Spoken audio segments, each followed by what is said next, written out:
Hey guys, welcome back to the channel. I'm Mike and this is Wog.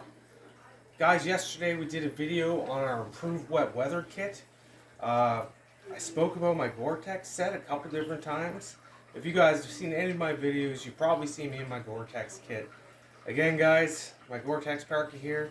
This is my day wear, and then I started getting nervous that it was going to fade out or it was going to get burnt or just, sorry guys, but I'm a smoker. When you smoke, you gotta be so careful with stuff like this because it'll melt. I know I should quit. We should all quit. Until then, I'm just gonna put the coat away, and it's safer. So, guys, this is my Gore-Tex kit. My parka is a Gen 1. So, there's some subtle differences to a Gen 1 to a Gen 2, and I think I'll talk about that briefly and then describe the next piece. So, guys, here it is. Generation 1 Gore-Tex parka. This jacket saved the U.S. military. That's all there is to it. Before this, your M65 and your rain suit was the best you got in the winter and the summer months. Then you got this bad boy. This is genuine Gore-Tex material. This is the first kind of stuff Gore-Tex ever put out.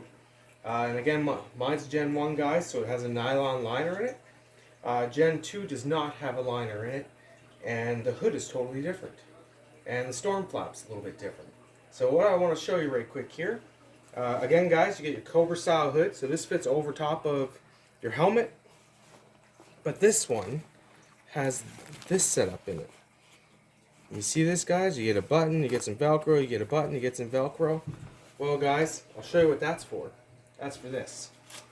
This is your extended cold weather systems rough. It's to be worn with your white camouflage, and this is to break up the silhouette of your face. And it creates a tunnel when attached to the hood. So in Gen 2, you didn't get this. You got a measly little hood that could roll up into a collar. It fit over a helmet, but it was a very thin kind of setup. So that's why these Gen 1s are kind of the most sought after versions, because you get this. And this really adds to your cold weather kit, guys.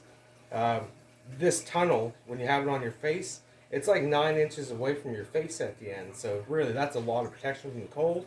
And as you can see, we'll just look goofy here, but it hides the silhouette of your face pretty good, right? I see Tommy, I see Michael.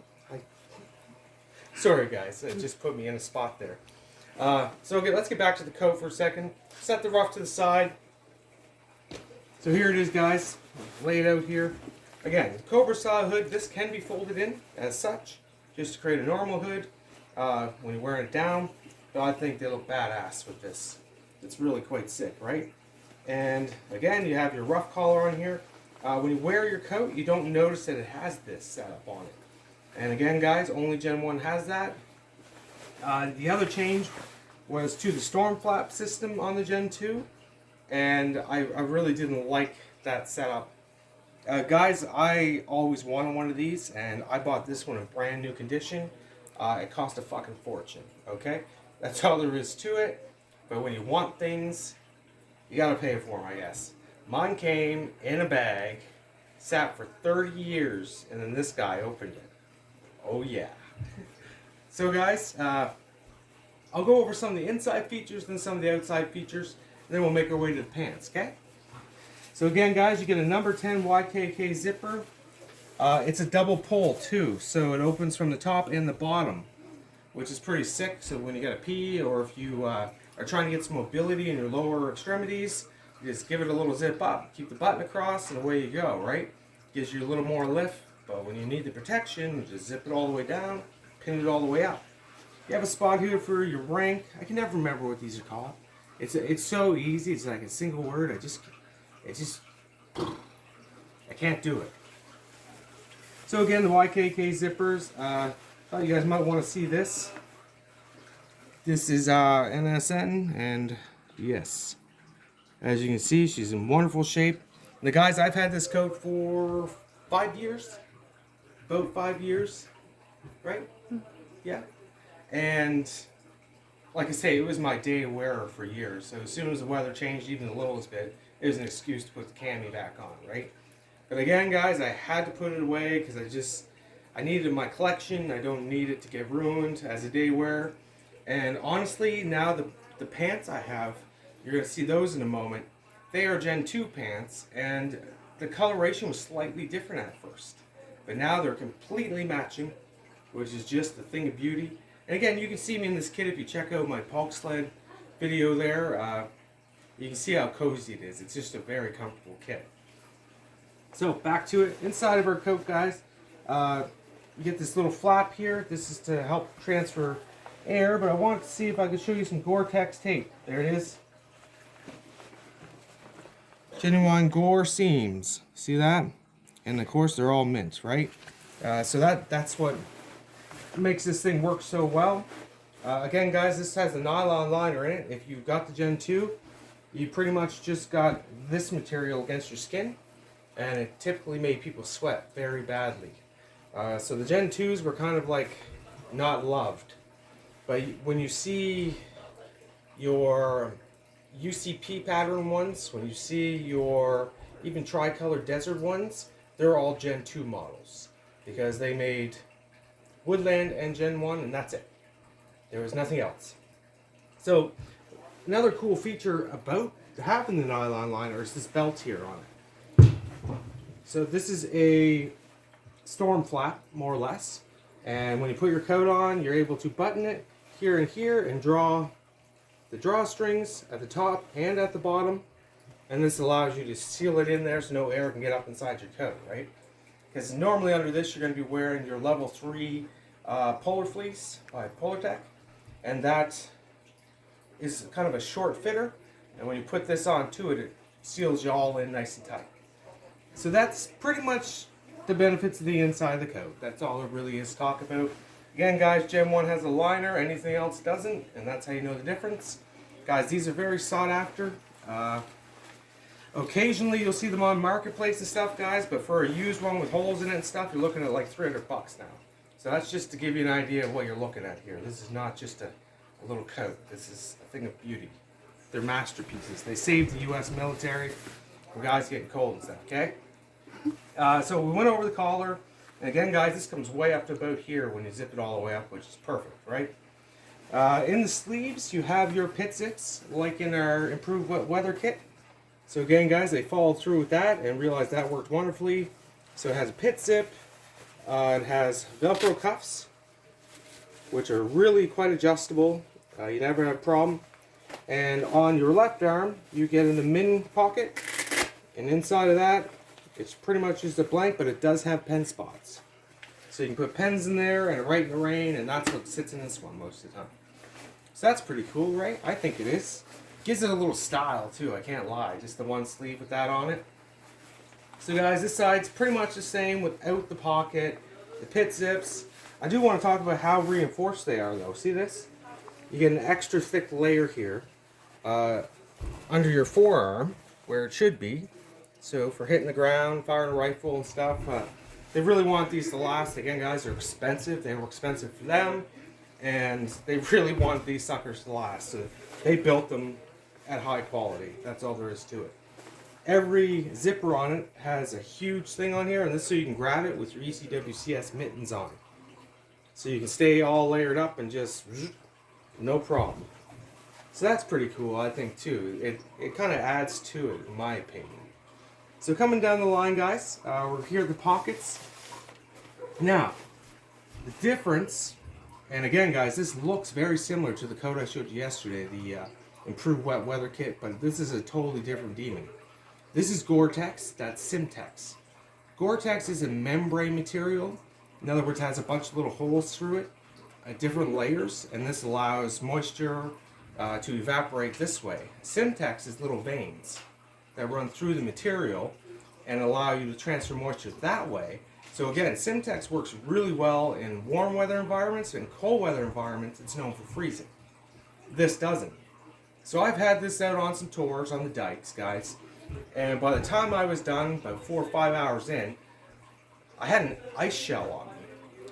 I was not soaked inside. It all had permeated through and created an ice shell on me, and you just give it a shake and it all just breaks apart off of you. It's really quite neat how well these work.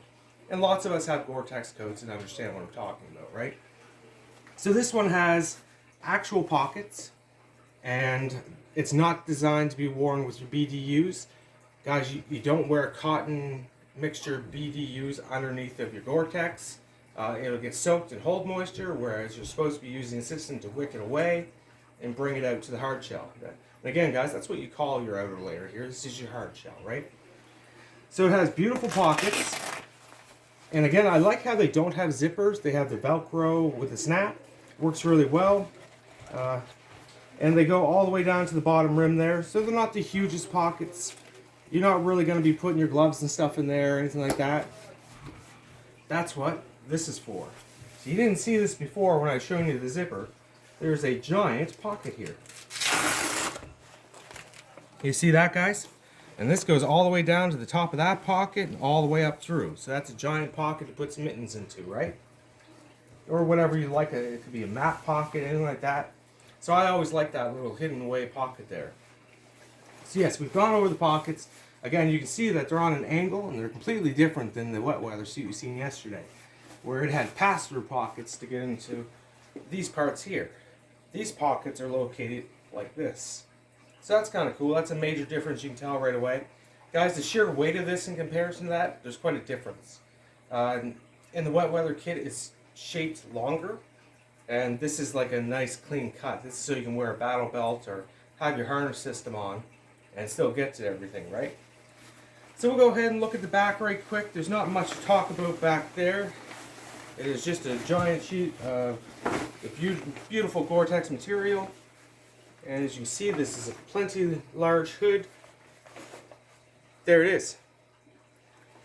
And as you can see, mine's mint, guys. This thing is just in beautiful shape. And that's why I decided to put it away. And I use it on my outings and stuff like that, of course. We're always looking for an excuse to get cammed out. But as far as just wearing it to drive the kids to school or to go to work or anything like that, she got put away, guys. I couldn't chance it. And you're more than welcome to go look up a Generation 1 Gore-Tex coat in Woodland in mint condition. And you'll understand why I put the coat away. It all adds up as soon as you see the price tag that's attached to them nowadays. So guys, over here, I have my Gore-Tex Gen 2 pants. So why are they Gen 2 pants? Gen 1 pants had a zipper that went from top to bottom. And this would mimic you had what was called a brown bear suit on underneath, a pile suit. And the idea was to be able to put these on over top of that without ever taking your boots off and stuff. Well, you can accomplish that just by putting these, I believe this is a 16-inch zipper. And this is all seam sealed up as well too, guys. You get cuffs at the bottom. Again, you get your giant pull strings, and they're beveled. So these seem very similar to our wet weather pants we showed you yesterday. Please go back and look at that video if you haven't seen it, and you'll understand what I'm talking about. But these ones are on the outside of your legs, not the insides. And that's because your snow boots and stuff, right? So this is designed to be worn as a snowsuit, more or less. Again, it works beautifully in rain. I've tested it in several occasions in the rain. It's completely waterproof and stuff. But it feels different. The other one, for some reason, works better in the rain. And this works better in the snow. Again, because Simtex doesn't work in the cold so well. And Gore-Tex does, right? So yeah, you get pass-through pockets, which is kind of neat. So these will go in and reach through to your level 3 there, which is, you know, you got to have access to pockets. Other than that, guys, these things are very basic and straightforward. You get a drawstring, close your waist, a zip-up fly, which is still quite nice, and these are beautiful hardware, right? Nice heavy-duty toggles. Guys, my whole set's in a size large. My coat is a large short. And good luck. You just have a look for one, and you'll understand why we're here talking about this. Your knees are reinforced, and the backs of your heels are reinforced. But other than that, guys, she's a beautiful pair of pants. And it's all Gore-Tex again, guys. This is all seam sealed inside. And it completes a beautiful kit. So why don't I have a pair of Gen 1 pants go with my Gen 1 parka? I haven't found any yet. And these are expensive too. That's all there is to it. I got these ones at a pretty good deal when I did purchase them. And again, these are 4 or 5 years old now. And I've used them on lots of occasions. And they work beautifully. That's all there is to it. The whole system is beautiful with all your layers on. I understand why they went that route. And guys, it went even crazier when they got into the PCU system, right? The PCU system has, like, they say it's 7 layers, but it's like a whole bunch of little pieces and layers and raincoats and all this kind of stuff. In the Gen 1, Gen 2 systems, and the real Gen 3 systems, you don't have as many different layers. You just use what you have better, right? So guys, I thought I'd share that with you because we did a video there yesterday. I really want to show you the rough. You can see it in the video there. In my Pulse Lid video, I've shown you. But I want to show you the difference between the Gen 1 and Gen 2, but I don't have a Gen 2 to show you. But the hood is the main difference, the baffle in it, and the lack of a liner. So again, guys, the Gen 1s are the sought after ones for most of us surplus guys. The Gen 2s are a lot easier to come by. So when you're looking at your pricing, make sure you're looking at Gen 1, not Gen 2. There's a serious difference in price. Guys, there's not much more to talk about there. I will do a comparison of the two for people that haven't seen the other video. And that way we can actually see the two of them side by side and see the total differences in them. I do love sharing this stuff with you guys. I'm glad you like to see it. I got lots more to show. All you gotta do is like and subscribe, and we'll see you next time, guys.